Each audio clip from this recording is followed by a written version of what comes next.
ये तस्वीरें कुदरती तबाही की हैं। प्रदेश भर में इन दिनों लगातार जोरदार बारिश का दौर जारी है। हर तरफ से नुकसान की तस्वीरें सामने आ रही हैं। लेकिन जिला हमीरपुर के बड़सर के गांव जब्बल खैरिया में कई सालों से कुदरत का कहर बरस रहा है। बरसात आती है और यहाँ के लोगों का जीना मुहाल हो जाता है। इन लोगों का हर दिन डर के साए में कटता है और हर रात जाग जाग कर गुजरती है। लेकिन सरकार इस तरफ कोई ध्यान नहीं देती और ना ही इस तबाही को रोकने के लिए कोई ठोस कदम उठा पाती है। नुकसान होने पर हल्का सा मुआवजा देकर चली जाती है, जो नुकसान से बेहद कम होता है। सालों से चलता आ रहा कुदरती तबाही का ये सिलसिला इस बार भी जारी रहा।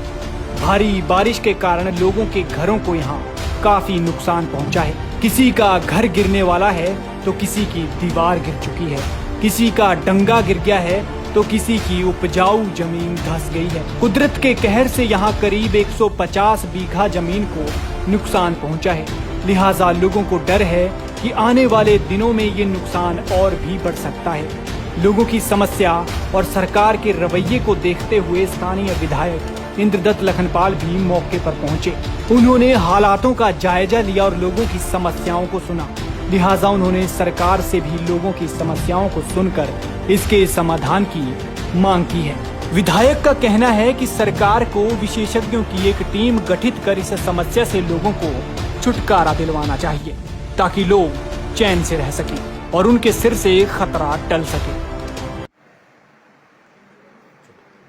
आज प्रातःकाल जब्बल खैरिया गांव में जाने का मौका मिला।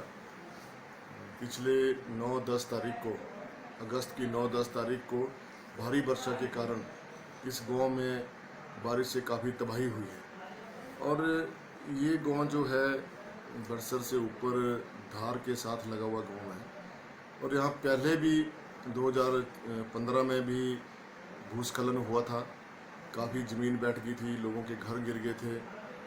और उसी के साथ वर्तमान समय में अभी जो बारिश हुई है 9-10 अगस्त को, इसमें भी इस गांव में काफ़ी ज़मीन जो है ज़मींदारों की बहुत नुकसान हुआ है। और ज़मीन जो है वो जो समतल ज़मीन थी वो भी मौके पर जाकर मैंने देखा कि वो इतनी बैठ गई है ज़मीन कि धार से ऊपर से देखा जाए तो लगभग कोई 20 फीट के आसपास जो है वो ज़मीन धंस गई है।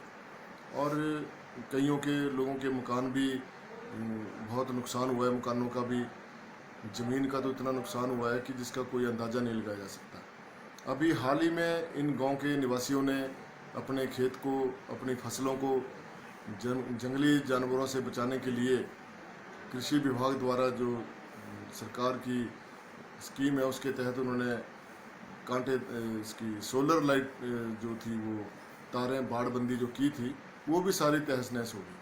तो इससे आज मौका जाने का मुझे मिला मौका वहाँ पर लोगों से मिलने का, और मैंने स्वयं जाकर देखा कि बहुत नुकसान हुआ है। और ये जो ज़मीन है लगातार चलती जा रही है, और जैसे भी बारिश होती है या बादल गरजते हैं तो लोगों की दिलों की धड़कनें भी बढ़ जाती हैं और लोग बहुत आतंकित हैं कि कब जैसे हमारी ज़मीन नीचे चली जाएगी और घर हमारे गिर जाएंगे और हमारा क्या होगा। तो इसके बारे में मैंने एसडी महोदय से भी दूरभाष पर बात की थी और उन्होंने मौके पर पटवारी और कानगो को भेजा भी था। लेकिन पटवारी और कानगो जो हैं वो केवल मात्र 1 या 2 जगह में गए और बाकी उन्होंने पूर्ण रूप से उसका निरीक्षण नहीं किया।